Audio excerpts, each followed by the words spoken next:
Hi friends, स्वागत है आपका आपके अपने YouTube channel excellent Gurukul Ajmer में। फिर विद्यार्थियों, आज अपन पढ़ेंगे कक्षा 10 की जो पोइम्स हैं वो फर्स्ट पोइम है रिस्क, और उससे अपन स्टार्ट करेंगे पढ़ना।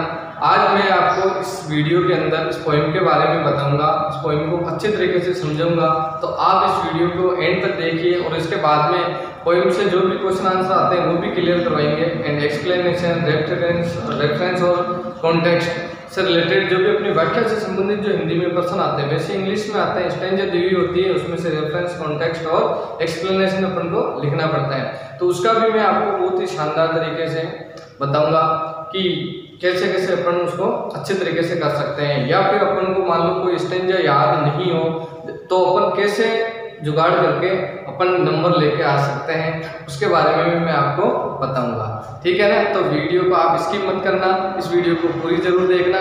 ठीक है, अब अपन बात करते हैं जो कि आपकी कक्षा 10th में रिस्क एक पोइम लिखी हुई है। रिस्क का मतलब होता है खतरे।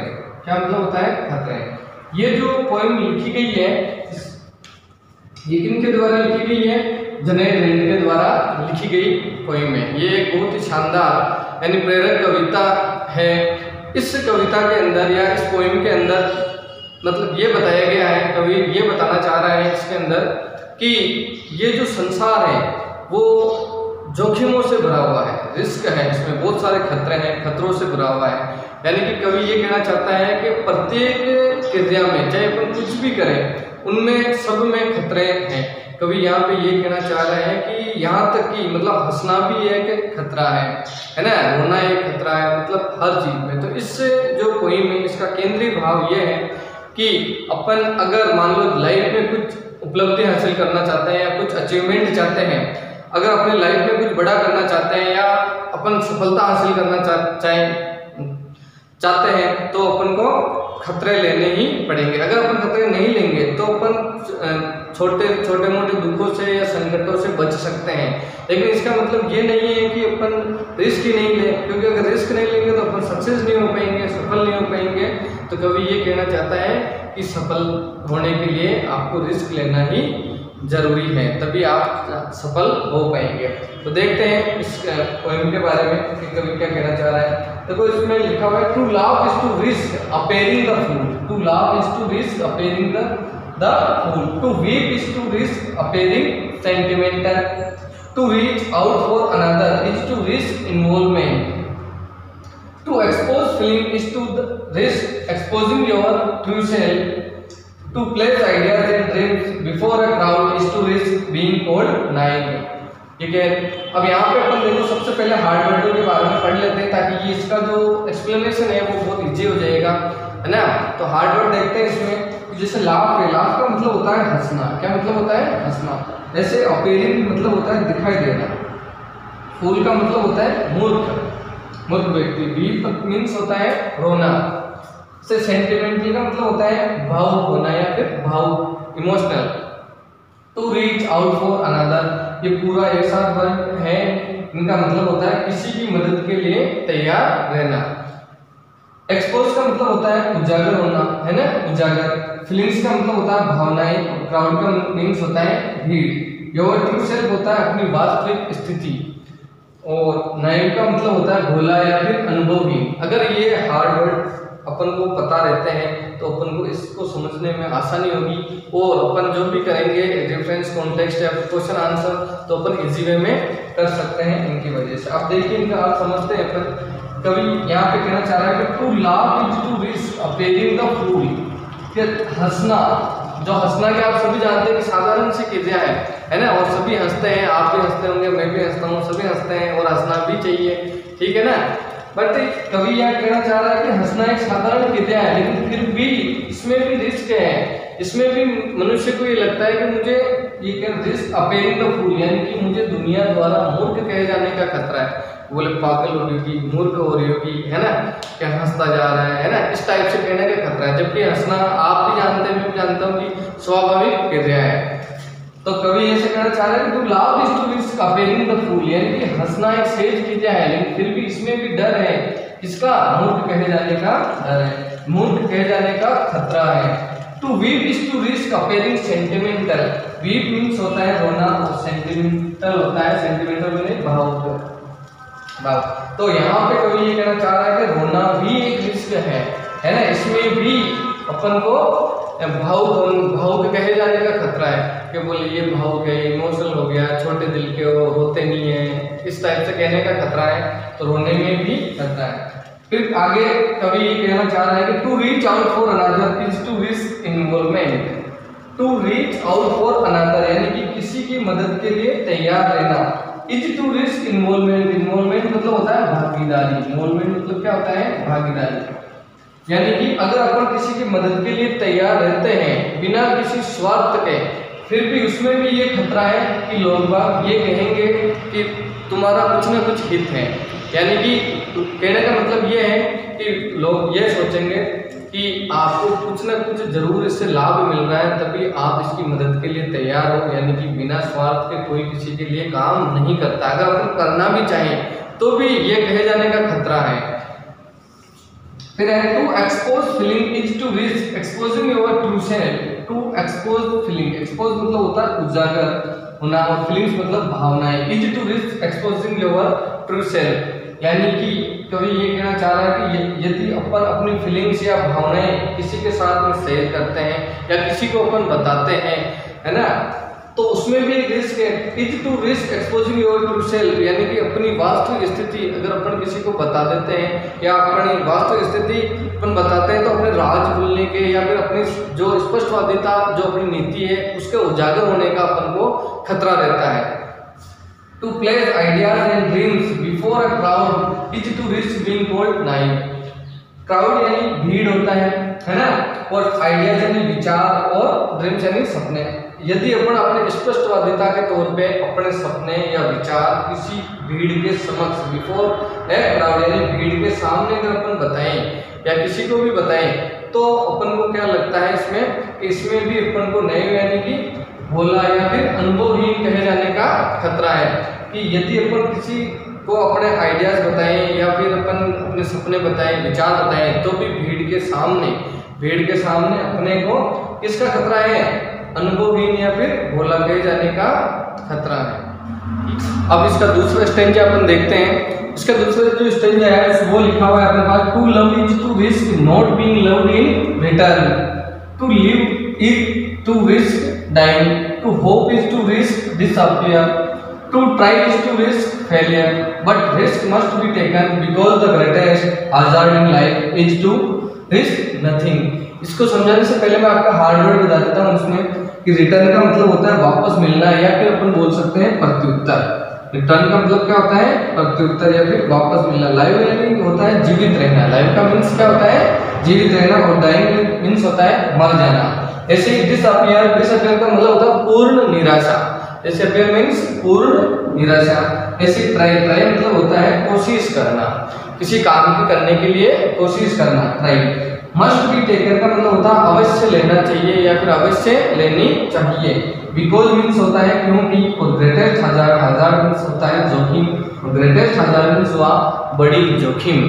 तो देखते हैं कवि आगे क्या कहना चाहता है इस स्टेंजा में। कवि ने कविता में जो बताया है वो बताया है कि जीवन की जो साधारण क्रियाएं हैं, कुछ भी जो भी है, उन सब में रिस्क है, यहाँ तक कि हंसना रोना सब बातों में रिस्क है।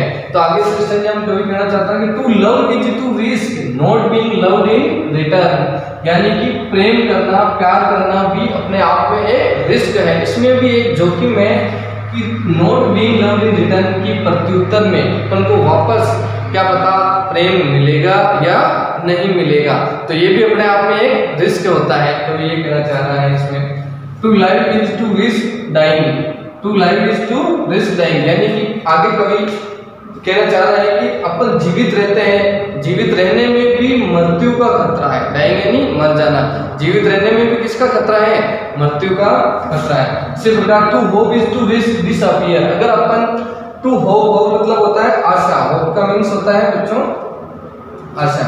अगर अपन किसी आशा के साथ में एक आशा की नई किरण लेकर के अपन कुछ करना चाहें कि मुझे ये काम करना है, अच्छे मार्क्स प्राप्त करने हैं, मुझे फर्स्ट रैंक आना है, फर्स्ट डिवीजन आना है, मुझे एक्सीलेंट या सुपर एक्सीलेंट कैटेगरी में आना है, तो अपन किसी आशा को लेकर के अपने लक्ष्य को टारगेट करके अगर अपन काम करते हैं तो उसमें भी बच्चों निराशा का खतरा है। कवि यही कहना चाह रहा है कवि के अनुसार कि to hope is to risk disappear, कि अपन अगर किसी आशा के साथ में कुछ काम करना चाहें तो उसमें भी पूर्ण निराशा प्राप्त होने का रिस्क रहता है, खतरा रहता है। To try is to risk failure, अपन कोशिश करते हैं, कोशिश करने में भी खतरा है कि अपन कोई भी काम स्टार्ट करेंगे तो अपन को कोशिश करनी पड़ेगी कुछ काम को करने के लिए, लेकिन कोशिश करने से पहले अपन को खतरा हो जाता है फेल होने का खतरा हो जाता है। जैसे कि आप भी सोच लो कि मैं फर्स्ट रैंक आना है, मुझे एक्सीलेंट या सुपर एक्सीलेंट कैटेगरी में आना है, तो आपको कोशिश करनी पड़ेगी, आपको पढ़ना पड़ेगा, आपको उसी के अनुसार अपना टाइम टेबल सेट करके पढ़ाई करनी पड़ेगी।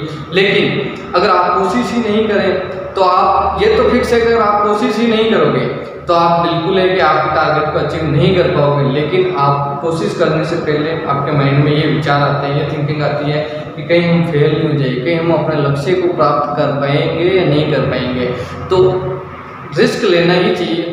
कवि यहाँ पे ये कहना चाह रहा है कि आपको रिस्क तो अवश्य लेना चाहिए, चाहे कुछ भी हो जाए।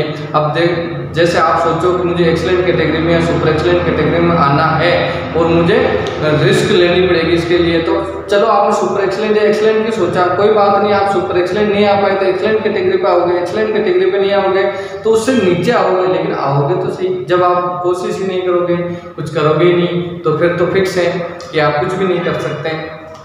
तो इसी बात को ध्यान में रखते हुए कवि ये कहना चाह रहा है कि but risk must be taken because the greatest hazard in life is to risk nothing, यानी कि but risk must be taken, कवि ये कहना चाह रहा है कि परंतु हमारे को रिस्क अवश्य लेना चाहिए, रिस्क तो हमारे को अवश्य लेना चाहिए। क्योंकि because the greatest hazard in life is to risk nothing, यानी कि सबसे बड़ा जो जोखिम है वो अपनी लाइफ का जो सबसे बड़ा जोखिम है वो यही है, रिस्क नहीं लेना, यानी कि रिस्क न लेना ही सबसे बड़ा रिस्क है।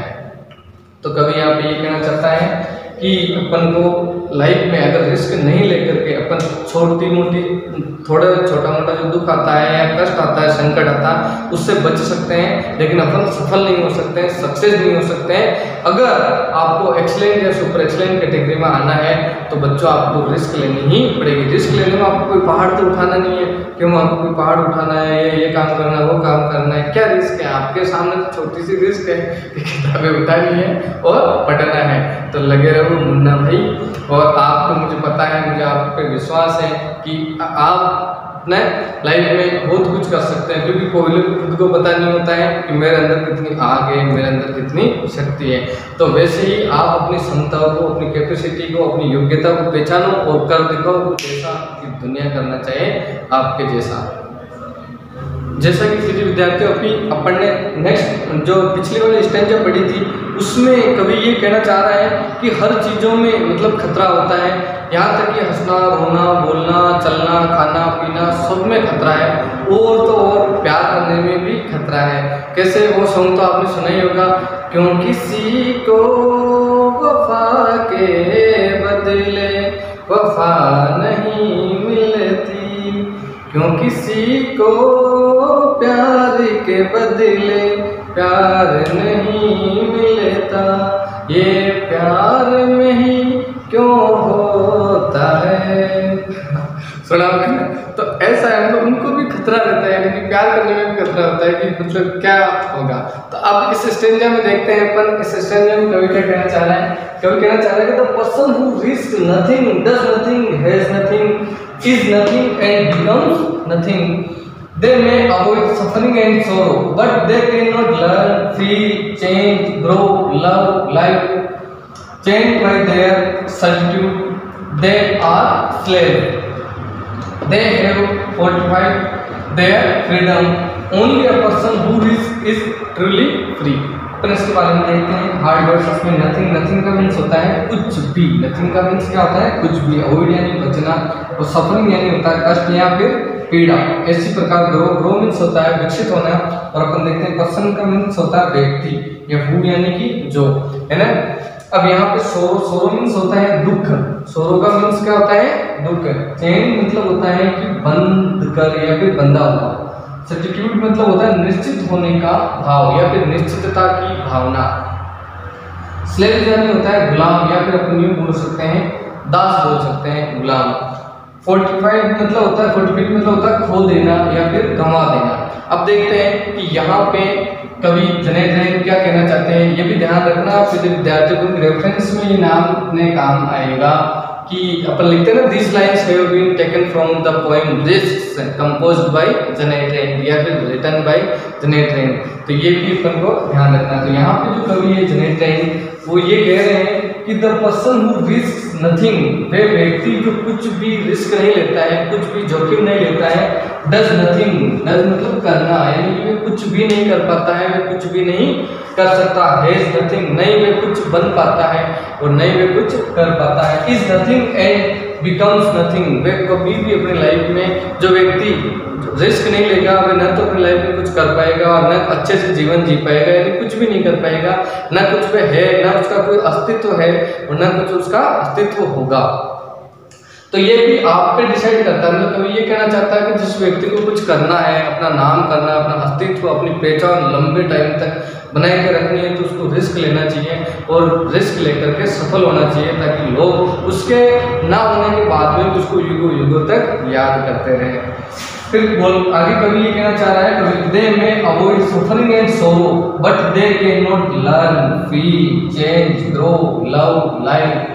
देखो ये बहुत ही अच्छी बात कही है यहाँ पे कवि ने, कवि के अनुसार कवि ऐसा बोल रहा है कि दे में अवॉइड सफरिंग एंड सोरो, यदि कोई व्यक्ति रिस्क नहीं लेता है तो वे लोग अवॉइड यानी बचना, सफरिंग कष्ट या पीड़ा एंड सोरो यानी दुख, वे दुख व कष्टों से या जो रिस्क लेने के दौरान होने वाली कुछ पीड़ाएं हैं उनसे तो बच सकते हैं, but they can not, but वे क्या नहीं कर सकते हैं लर्न, यानी कि वे कुछ सीख नहीं सकते हैं, कुछ जब कोशिश नहीं करेंगे तो कुछ नया कैसे सीख पाएंगे, कुछ सीख नहीं पाएंगे, नहीं उन चीज़ों को महसूस कर पाएंगे, चेंज नहीं उसमें कोई बदलाव आएगा, नहीं उन लोगों में कुछ बदलाव आएगा, ग्रो यानी उनका विकास नहीं होगा, उनके वो विकसित नहीं कर पाएंगे अपने आप को, एंड नहीं वो प्यार कर पाएंगे और नहीं वो जीवित रह पाएंगे, यानी कि अच्छा जीवन नहीं जी पाएंगे। तो यहाँ पे देखो बहुत ही इंपॉर्टेंट बात कवि ने कह दी है यहाँ पे कि अगर कोई व्यक्ति रिस्क नहीं लेता है तो वे लोग क्या कर सकते हैं, कष्ट या पीड़ा या दुखों से तो बच सकते हैं, परंतु वे मतलब कुछ सीख नहीं सकते हैं, कुछ महसूस नहीं कर सकते हैं, उनमें कोई बदलाव नहीं आता है, नहीं उनका कुछ अस्तित्व रहता है, नहीं से वो विकास कर पाते हैं, यहाँ तक कि वो प्रेम भी नहीं कर पाते हैं और नहीं वो अपने जीवन को अच्छे तरीके से जी पाते हैं, यानी कि यूं बोल दो कि वो जीते जी लाश के समान है, यानी कि मुर्दा समान है। ठीक है, अब चेन्ड बाय आगे कभी कह रहा है chained by their attitude they are slaves, chain मतलब होता है बंधा हुआ, बाय देयर एटीट्यूड यानी कि निश्चितता की भावना, दे आर स्लेव्स यानी कि वे, स्लेव्स का मतलब अपने क्या पढ़ा था गुलाम या दास, यानी कि वे निश्चितता की भावना या फिर अपनी जो भाव होते हैं उनके निश्चित करने वाले के यानी कि रिस्क नहीं लेने वाले उन भावों से वो बंधे हुए रहते हैं, उनके वो गुलाम रहते हैं। दे हैव 45 देयर फ्रीडम, इसको सही उच्चारण है इसका, फॉरफिट देयर फ्रीडम, यानी कि वे फॉरफिट का मतलब अपन ने पढ़ा था खो देना, यानी कि वे अपनी स्वतंत्रता को खो देते हैं, वे अपनी स्वतंत्रता को खो देते हैं। Only a person who risk is truly free. अब यहाँ पे जो कवि कह रहा है वो बहुत ही अच्छी बात है कि only a person who risk is truly free, truly मतलब वास्तव में स्वतंत्र है, कौन, वे व्यक्ति जो रिस्क लेता है, वे व्यक्ति जो रिस्क लेता है वो वास्तव में स्वतंत्र है। तो उम्मीद करता हूँ यार दोस्तों आपको ये पोएम पूरी अच्छी तरीके से समझ में आई होगी। इसकी नेक्स्ट वीडियो में मैं इसके जो एक्सप्लेनेशन रेफरेंस कॉन्टेक्स्ट वगैरह वो करवा दूंगा, वो क्वेश्चन आंसर भी मैं करवाऊंगा। तो आपसे मेरी ये रिक्वेस्ट है कि आप इस वीडियो को ज़्यादा से ज़्यादा लाइक कीजिए, शेयर कीजिए और अगर आप हमारे चैनल पर नए हैं तो चैनल को सब्सक्राइब कीजिए और बेल आइकन को दबाना मत भूलिए ताकि हमारी आने वाली वीडियो की नोटिफिकेशन तुरंत आपको मिल जाए और आप हमारी वीडियो देखते रहें। और मिलते हैं नेक्स्ट वीडियो में। बाय।